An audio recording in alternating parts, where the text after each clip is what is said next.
চলচ্চিত্র শিল্পী সমিতির নবনির্বাচিত কমিটির শপথ অনুষ্ঠানের দিনে কতিপয় সদস্যের নেতৃত্বে সাংবাদিকদের উপর হামলার ঘটনায় দুঃখ প্রকাশ করেছেন বাংলাদেশ চলচ্চিত্র শিল্পী সমিতি।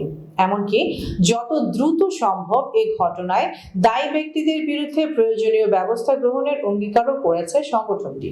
চলচ্চিত্র শিল্পী সমিতির সভাপতি মিশা সওদাগর ও সাধারণ সম্পাদক মনোয়ার হোসেন ডিপজলের পক্ষ থেকে পাঠানো এক চিঠিতে জানানো হয়েছে, আজ মঙ্গলবার বিকাল 5টায় বিএফডিসির বাগানে বাংলাদেশ চলচ্চিত্র শিল্পী সমিতির সদ্য নির্বাচিত কমিটির বিজয় উপলক্ষে অনুষ্ঠানের আয়োজন করা হয়। সেখানে আমাদের আমন্ত্রণে বিভিন্ন গণমাধ্যমের সাংবাদিক ভাই বোনেরা সংবাদ গ্রহণ করতে এসেছিলেন। তখন অনাহূত পরিস্থিতিতে সাংবাদিকদের সঙ্গে শিল্পী সমিতির কার্যনির্বাহী কমিটির কতিপয় নির্বাচিত সদস্য ও সাধারণ সদস্যদের হাতাহাতি হয়। আমরা জানতে পেরেছি এ ঘটনায় বেশ কয়েকজন সাংবাদিক আহত হয়েছেন, যা আমাদের ব্যথিত করেছে।